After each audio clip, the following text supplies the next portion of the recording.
Hello everybody, you are very welcome to this Ready for Brexit meeting UK Customer Expectations webinar.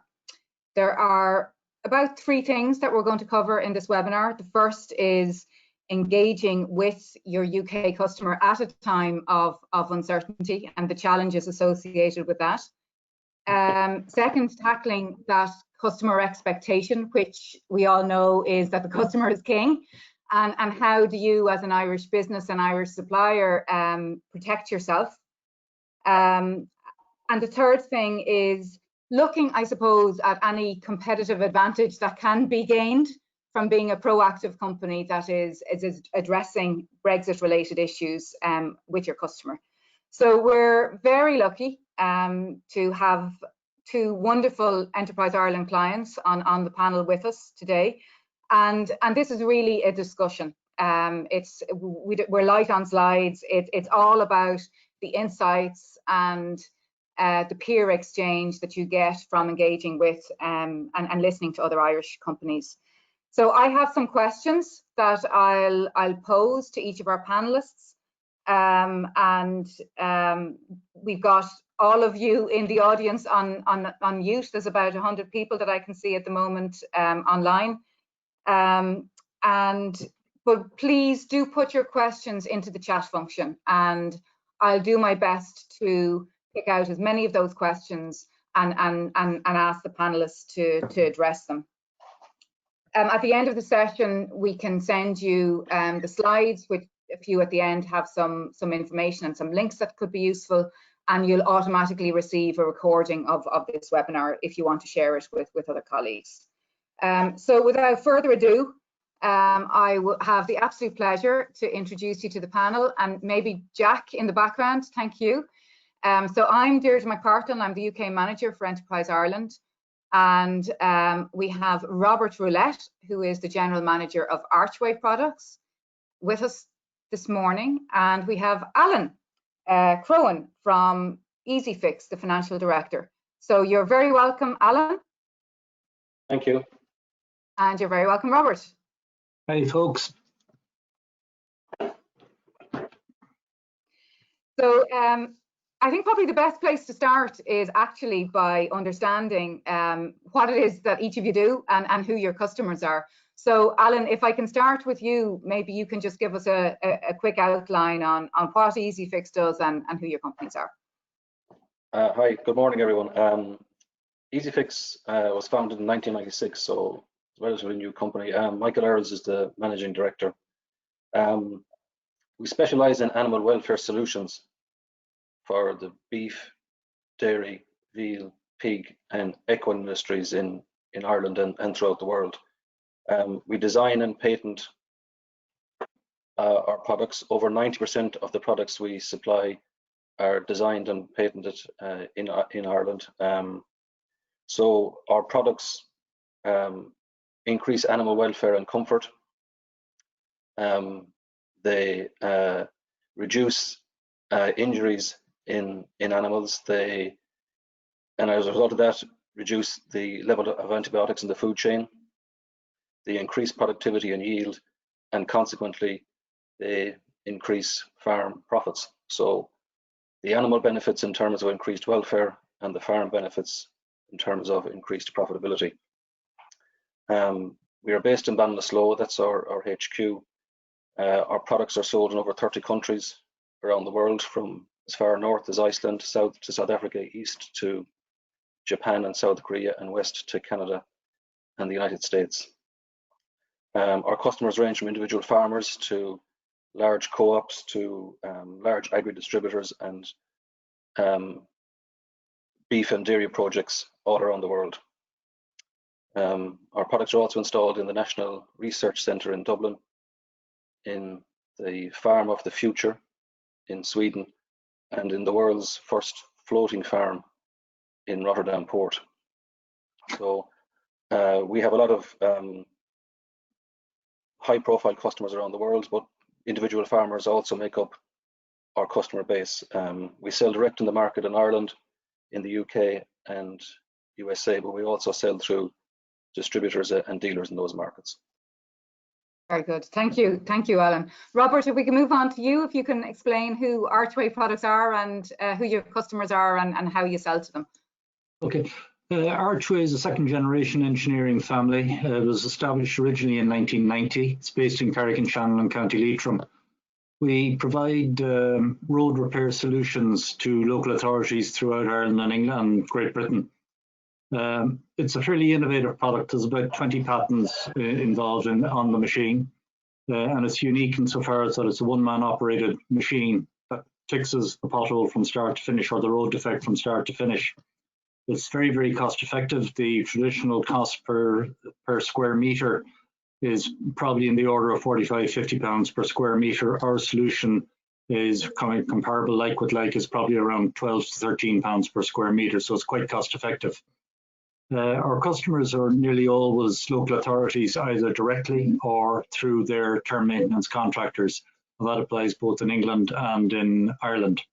We operate throughout England. We sell, we lease, and we actually carry out contracting operations in England and the same in Ireland. And that's really who we are. Fantastic. Thank you both. And I think from that we can see you cover the full range. I mean, a farmer, you know, we can consider he's pretty much a consumer, or she is a consumer. You've both got distributors, you've got local authorities, Robert, as your kind of end customer, but you sell also via contractors, and you provide both the service and the product. So with that vast kind of, you know, range of experience, can I start maybe with you, Alan, on, you know, that customer perspective? So from their point of view, you know, what are the challenges associated with Brexit? But more importantly, what are you doing to actually meet their need at this time? Yeah, as you said at the start there, the customer is king. So we've got to do what we have to do to make sure we can meet the expectations of our UK customers, specifically, you know. So what we have done is we have registered a company in the UK, and we have put 3 people on the ground in the UK. So we are selling directly in the market in the UK. We sell from our Irish company to our UK company, and our UK company then distributes in the UK. For our business-to-business customers, we are actually selling direct from our Irish company straight to those companies in the UK. So we're operating 2 channels to get into the market and to make sure that we're there post transition to meet the needs of our UK customers. And those needs then, as you say, Alan, from their perspective, do they even see Brexit challenges, or does that vary? It varies. Our business-to-business customers are aware of it. Some of them have taken steps, others just haven't. For our retail business, Brexit isn't on the radar. Retail customers in the UK expect to be serviced in the UK. So we've got to be there in the UK to meet them and to make sure we can service and keep our business there. So Brexit is on the radar for some UK customers, but for a lot of UK customers, it's not on the radar. So yeah, we're actually in communication fairly regularly with our customers in the UK to say this is coming and this is what we're doing, and just making sure that they're aware that there will be challenges and there will be delays and there will be cost, but we're doing what we can to minimize all that to make sure we can continue our business in the UK.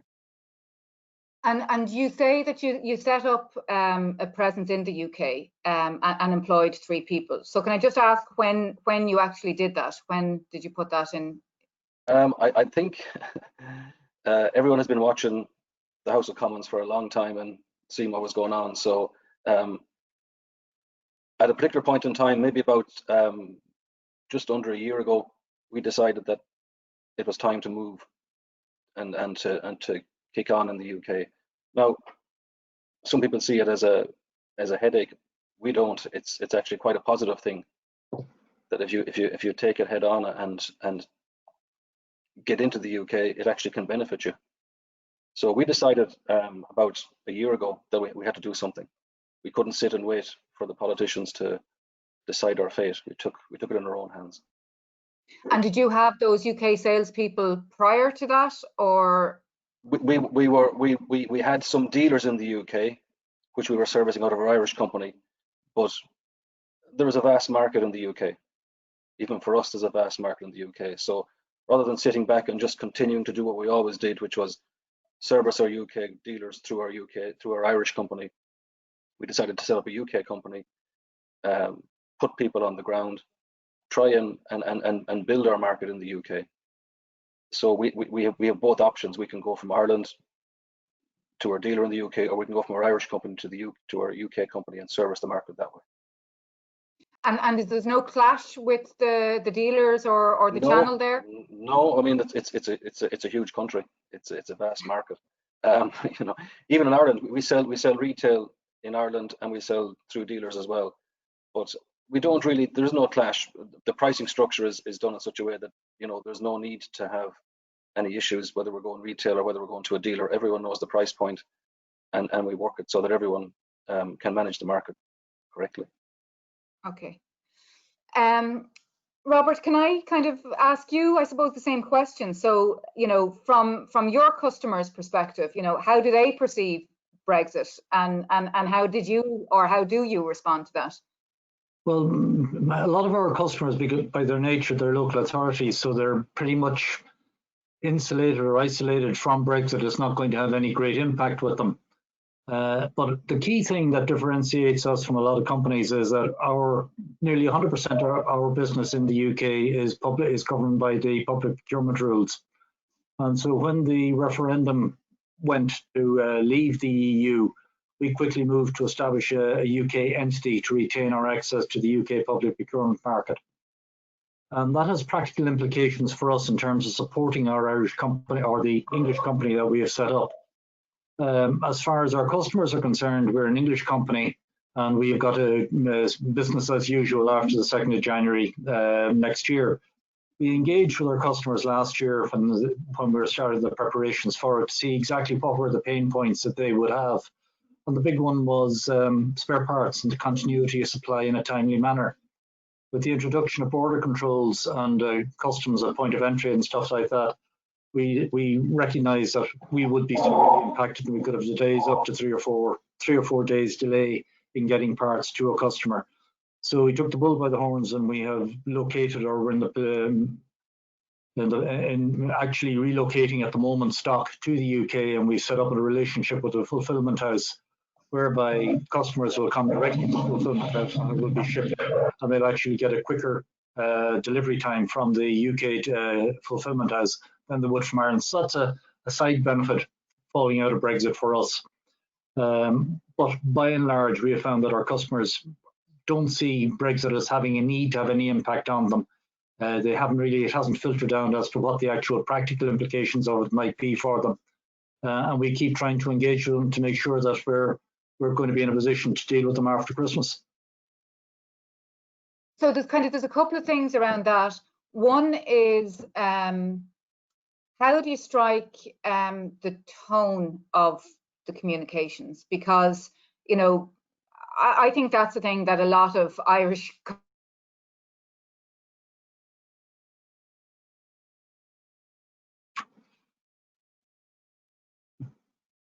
pricing due to COVID.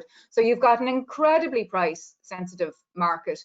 You've got, you know, from a communication perspective, a lot less communication maybe around the challenges and the mechanics of Brexit in the marketplace. So how do you get the right tone and level of communication, Robert? Well, we have, I suppose, we're relatively lucky insofar as we have about 75, 80 active customers. So it's relatively easy to have one-on-one communications with the key account holders within the companies. We have a sales team in the UK. They're messaging for us. We're also in direct communication with them from Ireland about the practical implications of it. But the main thing is that we're trying to reassure them that it will be business as usual from the 2nd of January.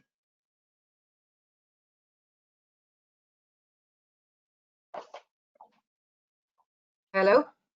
Hello? Yeah, hi. Robert, apologies, Hi, that was me.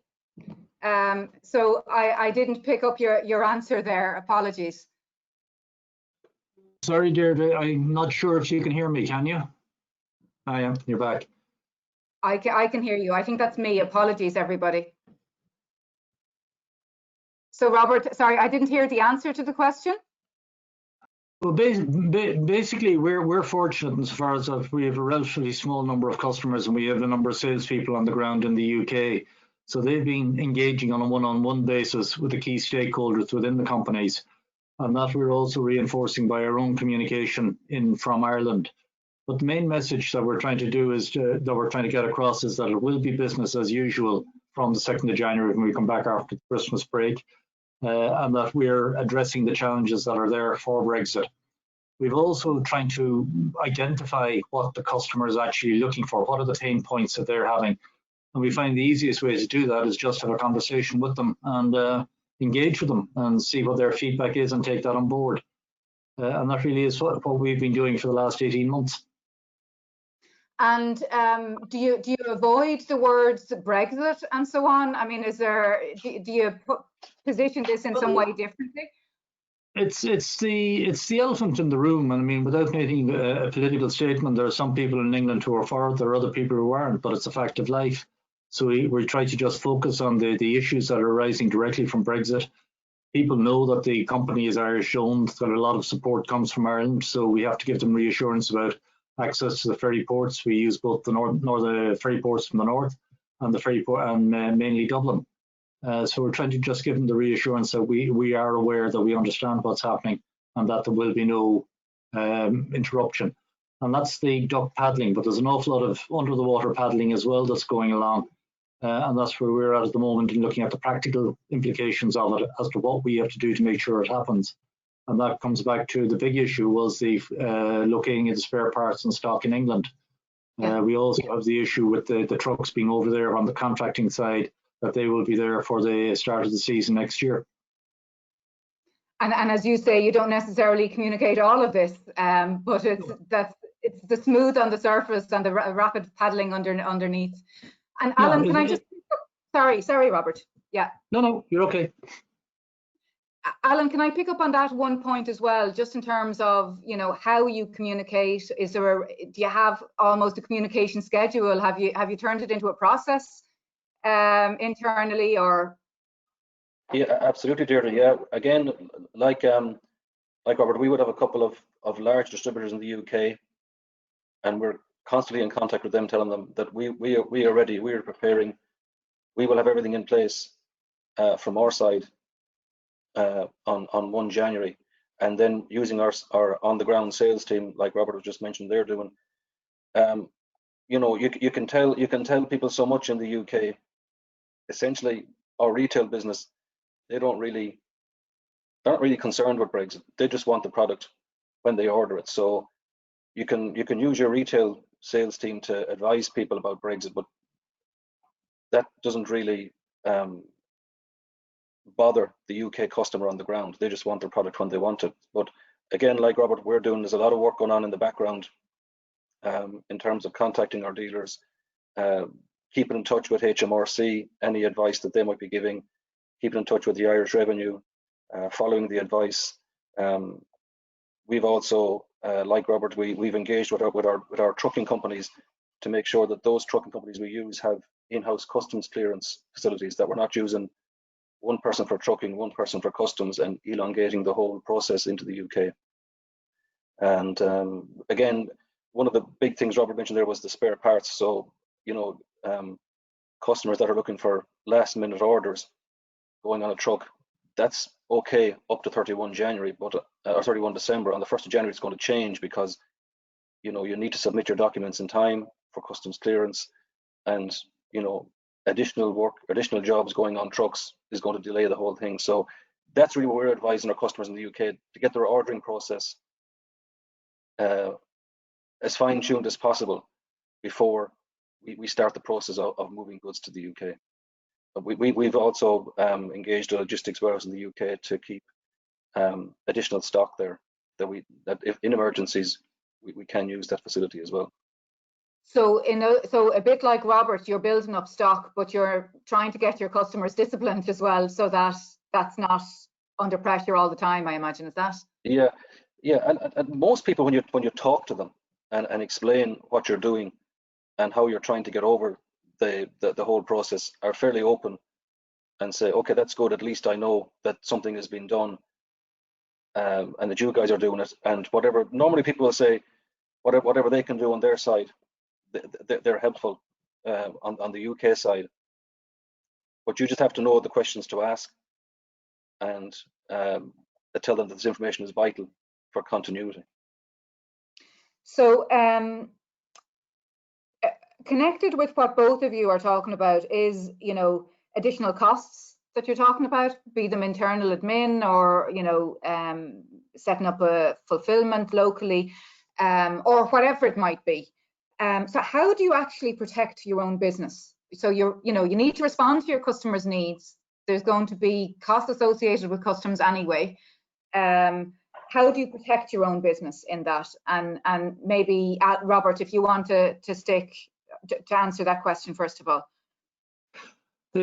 Just on the cost front, that if we were to continue to try to support England directly from Ireland, it would be cost prohibitive, because during the busy season, which is more or less March to about now, we would be shipping probably at least 1 or 2 shipments, individual shipments per day.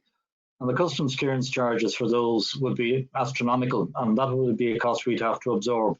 So by doing bulk shipments to the UK, we've managed to reduce that. We've also looked at consolidating shipments where necessary, again, to reduce cost. But the big thing that we did was to protect our access to the market was back in 2018, we actually established the UK subsidiary. And that gives us access, and that protects our access to the public procurement market in the UK. They've been the big considerations that we've had. There are practical things. There's going to be additional admin workload, order processing and stuff like that. So we're seeking to streamline that, and we hope to launch a new online ordering system for spare parts and consumables this side of Christmas. We have it in beta testing at the moment, and we're quite comfortable that it will provide a solution and save us cost as well. So while we're incurring costs, we're also taking costs out. And in that respect, Brexit has been a kick in the pants to us to look at our cost structure and see where we can take cost out of the equation. Fantastic. And Alan, same question to you. How do you protect yourself in responding to their needs? Again, like Robert, you know, there will be additional costs. There'll be customs costs out of Ireland. There'll be customs costs into the UK. There may be duties at point of entry. There will be VAT at point of entry because it's a third country. So all those things have to be considered, and you have to figure out, are you going to absorb those costs yourself, or are you going to pass them on to your UK customer? And that's something we're working at the moment to see how we can manage those costs. But more than likely, in order to maintain our business, we will have to absorb those costs ourselves. And there's no way around that if you want to stay selling into the UK. So another question then, you know, with all of this preparation and you mentioned, Robert, kicking the pants and various things, by actually being proactive about this, are you seeing anything that gives you either a competitive advantage or something that makes you more special to your customers? Alan, if you want to pick up on that one first. Yeah, as I said at the start, you know, Brexit, you know, there's been a lot of negativity and a lot of bad press about it. But from our point of view, you know, there's 60 million people living next door to us in the UK. So setting up the UK company was probably the best thing we did, because we now have got extra people on the ground. You know, we have a small our products are not, I suppose, indigenous to the UK. They're rubber, so we don't really have any major competitors in the UK. There are competitors there, but you know, we probably are the market leader in the UK. But we've got to make sure that we stay the market leader in the UK, and that's why setting up the company was, as Robert said, a kick in the pants to push us on in the UK. So I think Brexit will be very positive from our point of view. We will maintain our market, we will grow our market in the UK, and while there may be additional costs, they will be outweighed by the additional revenue that we will generate. And Robert, same question to you. Yeah, as Alan says, there are 60 million of a population thereabouts, but there's over 200 local authorities. We currently are dealing with less than half of them. So there's a massive opportunity for us there. But equally, arising from both the COVID situation and Brexit, innovation and cost saving is a key word for local authorities. It's a key mission for them. And our solution and our offering gives them that innovative cost-saving benefit. So we're quite optimistic as to the future for us in the UK. The fact that we established the UK company back in 2018 copper fastens us in as a UK supplier to that UK local authority market. So we're quite optimistic about it, and it's there. Not necessarily all down to Brexit, but Brexit accelerated our movement in this direction.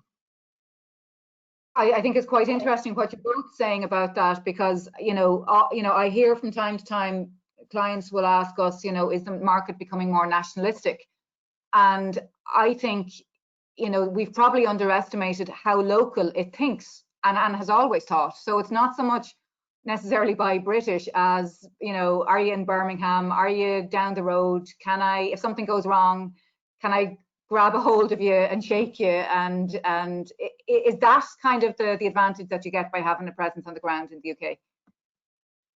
Very much so, very much so. People don't, when you go to buy something, you don't automatically say, I'll go to the far ends of the earth and import it. You want the convenience and the security and the comfort of buying locally. It's not whether you're Irish or English, it's the locality, as you say, that's where you're buying it from. So I see a number of questions coming in. So before I get to them, I'm just going to ask each of you, if you had one piece of advice, what might that be? So Alan, if you want to kick off. Well, the one piece of advice I would give to people is to talk to your customers, talk to your shipping companies, the people who are doing the nuts and bolts of getting your goods into the UK. Talk to a good customs clearance agent, talk to your staff, talk to revenue, talk to HMRC, talk to Enterprise Ireland, talk to your bank if you have liquidity problems, or you may feel you have liquidity problems in early part of 2021 and getting paid out of the UK. And just really, rather than hoping Brexit is going to go away, you've got to kind of start talking about it and start talking about how you're going to secure your business in the UK, how you're going to grow your business in the UK. And rather than seeing it as a negative, see it as a positive. And just get talking to the people who can ensure that this day next year, your business is secure in the UK. That's very good advice, Alan. And I thought when we were chatting, kind of the three of us before this call, you mentioned that you kind of take this in bite-sized chunks. So every day when you go home, there's the question on your mind and you just use the drive home to pick up the phone to your customs broker. Is that right? Absolutely, yeah, absolutely. One of the big things that we're doing with our UK customers, and it was mentioned a few minutes ago, was in terms of cost saving, Robert, what we do is we put one shipment to the UK with multiple drops on it. So it's how do you manage one shipment into the UK to multiple customers, and making sure that your customs people are fully aware of how you do your business. So in fact, what we've done is we've actually given our shipping companies test transactions from our Irish company to our UK distributor, Ireland to that distributor in the UK, then from our Irish company to our UK company with 6 or 7 drops in the UK. How do you manage that? So we're actually giving them test transactions to see how they will manage them through customs and how they would manage them on delivery. So we're running those little tests in the background all the time to make sure that this stuff is not new to us on the 1st of January. Robert, Can you pick up on that as well? I go along with Alan. He's saying talking to the customers. I'm suggesting we listen to them. that we find out what exactly their pain points are, what do they want, what are the key critical things for them, and then making sure that not only the management of the company but our entire team know exactly the implications of the changes that are coming along from Brexit. The internal communication is equally as important as the external communication. Make sure that everybody within the Archway group is familiar with the changes that are coming down the road of us and that we're ready to deal with them. I know that when we started out the process 18 months ago, the snag list ran to about 4 pages. We've each one of them, we've been crossing them off. Sometimes it's 1 step forward, 2 steps back. But we've now got it back down. We're not there yet, but we've got it back down to a manageable list of things that we have to do between now and the end of the year. But it has to be an A task. Addressing Brexit has to be an A task. It's not going to go away. It's coming. And if the UK market is important to you, you just have to get up and get at it. That's very good advice from both of you. So I'm going to move into questions, but before I do, you might just flick on to the next slides there, Jack, so that I can let people know where they can get kind of some further information. So there's a couple of questions around some other parts of the mechanics of Brexit. And I will ask the panelists, because I think people are always curious to know what other companies are doing. But we've got a webinar on Friday where we have HMRC coming in to talk about the UK importing rules. And we have Jerry Collins, who's managing partner in a UK-based business advisory, Ecovis. So he's been helping Irish companies establish a presence in the UK for about 13 years. And he has his tax partner coming on. So they are people that can, address some of the specifics around customs and so on. And if you flick on there, Jack, to the next slide, I just want to remind people that go to our Prepare for Brexit website. There's a ton of insights in there. So, this has been built up, over the last 2 years or so.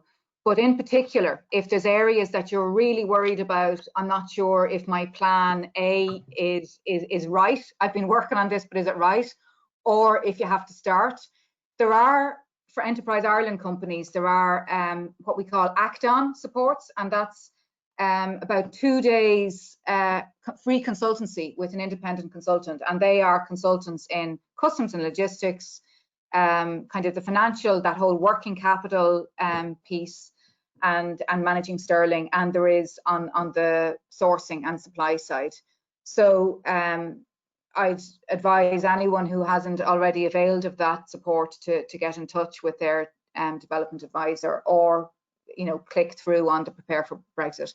And there is still the Be Prepared grant, which addresses any need that a business has, and either kind of funds time within the business to focus on that, or funds external consultants or external costs.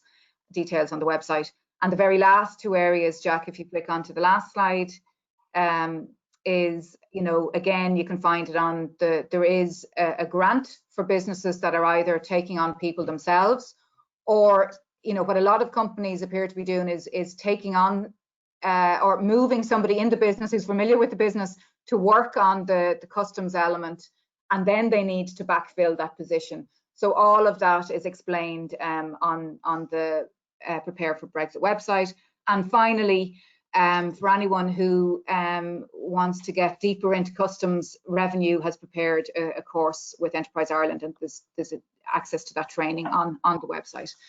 So that's just to remind people of where they can go to for further information. I'm going to literally start with the questions as they came in, Robert and Alan.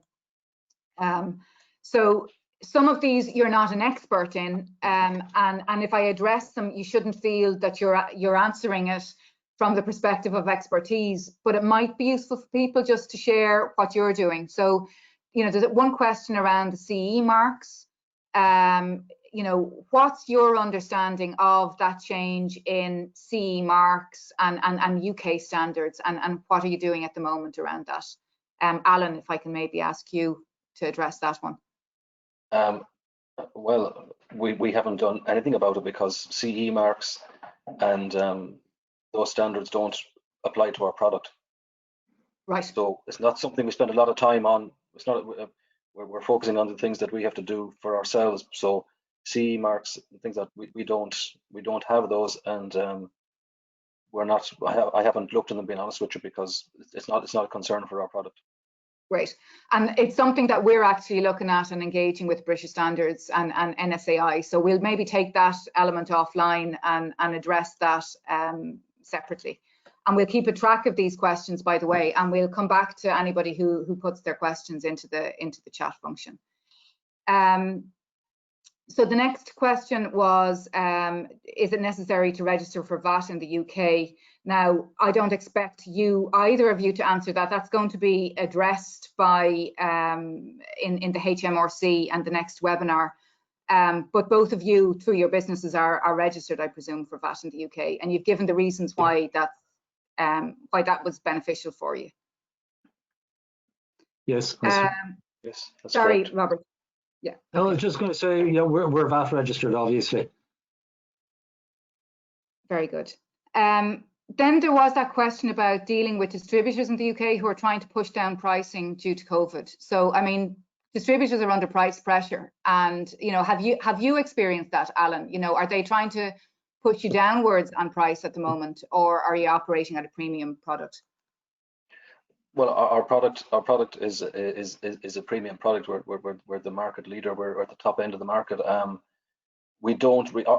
product is priced at a price point that gives a return to the purchaser. So you're always under pressure. You're always under pressure. Currency makes you under pressure, and farmers, by their nature, will always look to drive the best deal, and distributors will look to drive the best deal.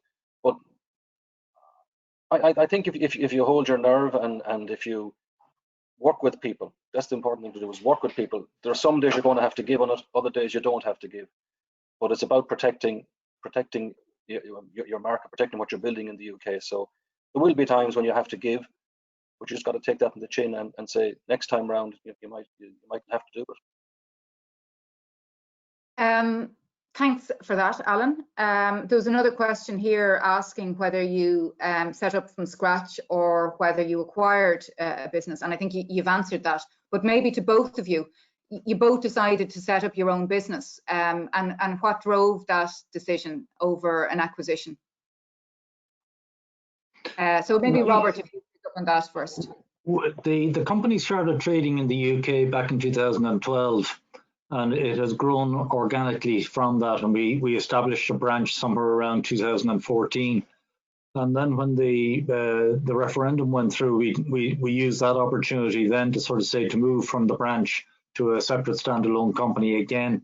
The primary focus of doing that was to retain access to public procurement, and that's really why we did it that way.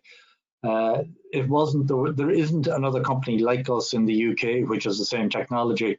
So just buying market share really didn't appeal to us, or didn't make sense to us. So we just moved from the way we entered the market, grew trading through a branch, and then set up our own separate company there. Very good. And Alan, did acquisition come into it at all for you? No, we just went straight with the subsidiary. We just felt it was a better route for us to go. We registered with HMRC. We did all the things that we had to do to open a bank account, which is, again, something people don't think about, but it's a bit of work on that as well. So yeah, we just went the full subsidiary route. It was the best thing for us to do, because we could sell from our Irish company to our UK company and distribute within our own structure that we set up ourselves. So acquisition wasn't something we ever looked at. And connected with that, then you had to recruit kind of your own sales people, and there's a question here around how you manage your UK team remotely. Now, I mean, we could nearly devote a whole webinar to that as well, but maybe if you could just briefly touch on that.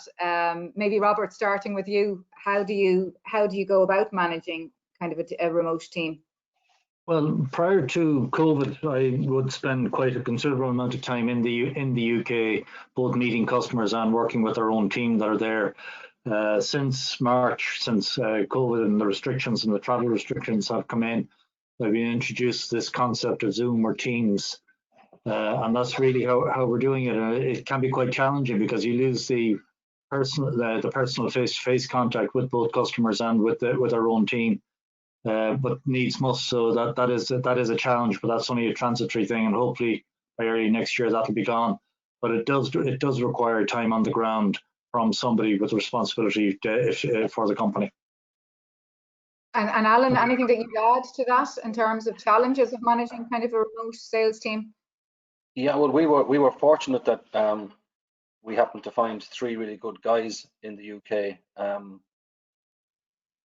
and they actually 2 of them actually approached us rather than we went looking for them. You know, they had seen our product, they had experience of it, and they asked were we interested in maybe talking to them, and we said yeah, sure, and they've worked out very well. But like Robert, we use Teams regularly. Our guys in the UK, in Ireland, USA, we have one platform, a CRM system which has one platform, so everyone around the world is using that. So when you talk about managing a team, you can see what people are doing on a daily basis. You can measure number of opportunities, number of leads, number of orders, things like that. But again, it's down to a call, and it's down to a Teams meeting, and it's down to keeping in touch regularly through the week. That could be 3 days in a row, or it could be 2 days in the week. It just depends what's happening. But they need that support to make sure that they can continue to do the work that they're doing. And particularly now, as you say, to what degree do you kind of fill them in on new queries that you think will arise on the customer side? Is that kind of a regular two-way conversation now? Well, as I said earlier, on the retail side, those guys are on the retail side. At the end of the day, as we said, the person in the UK, we got to be seen as a UK company dealing in the UK. So Brexit is not a conversation I'm having a lot with our UK team, because they're operating within the borders of the UK. As far as they're concerned, they're the UK. Our conversation is more with our main large agri dealers in the UK that we're servicing from Ireland. Right. So back to kind of some more Brexit specific. Did either of the 2 of ye consider an AEO application? We didn't, because our customs broker is AEO approved, and it's a fairly onerous procedure, I understand. So no, we didn't consider that. And you, Robert? We didn't either for purely on cost grounds and the changes we'd have to make to our procedures to comply with the requirements of the system. So we just said leave it to the specialists, and getting up to speed from scratch would be a big challenge that we didn't think we could meet. Very good. And then the final questions deal with very specifics around customs. So I think I'll let you off the hook, lads. We have HMRC, as I said, on our webinar on the 2nd of October. So that's probably the most appropriate place to ask some of the specifics around the documentation and how that's going to be handled. I think both of you have explained very well how important it is to find a good partner for that. So, that they're somebody that you can ask a lot of these questions to as well. Yeah, a good customs agent will understand your business. If you talk to them, they will understand your business, and they should be able to tell you what you need to do, what documentations you will need in order to continue business doing business in the UK. So a good customs agent who understands your business will give you good advice. Perfect. Robert, anything that you wanted to add to that? Sorry. No, I agree with it. We're in very good communication with both. We use 2 principal customs clearance people, and we listen to them with their different circumstances require different people. So we just listen to them and work with them. But there was a question that came up there earlier on about CE marking and regulations. I just want to throw in our 2 halfpence on it. It's not an expert view by any manner of means. But at the moment, by virtue of the fact that we're selling in the UK, we comply with the requirements of the market. And up until the 31st of January, they are the requirements. And it's then the divergence will set in. So it's important to manage or to monitor the standards that you have to comply to see is there going to be any change in what the requirements are. And that is the biggest, it will be a challenge, as it's going to be like the frog in the water. It's going to be happening slowly, it's not going to be all at once. So it'll be a matter of monitoring the standards that you have to comply with. Absolutely. I think that's very good advice, Robert. It really is about keeping all on top of a number of evolutions that are underway. And we'll start to see the full implications, I suppose, from the 1st of January as well. I presume you're doing everything that you can to be prepared for the 1st of January, but there's a chance that things will arise that you can't even foresee now. Yes. Yep. I won't try to paraphrase that American gentleman who spoke about known knowns and unknown knowns. Absolutely. But that's going to happen. It's 1st, 2nd of January. Something is going to come up that came out of the deep blue that we never even had considered. And it's just about how we respond to that. There's nothing we can do about it, but it's how we respond to it. Very good. So I'd like to thank both of you most profusely. You have donned the green jersey for this one. You might be UK companies in the UK, but for this you've really been so candid and forthcoming and extremely open in terms of how you are engaging with your customers and the preparations you've put in place. So thank you all very much, to our attendees also for joining. There's an email at the very end of that last slide, who is the anonymous Jack Coonahan in the background. A thank you to him for setting up all the logistics around this. And he's also given his name as a contact point if any of our attendees have any questions that they'd like to follow up on. But finally, from the bottom of my heart, thank you both, Robert and Alan, much appreciated. Thank you for your time.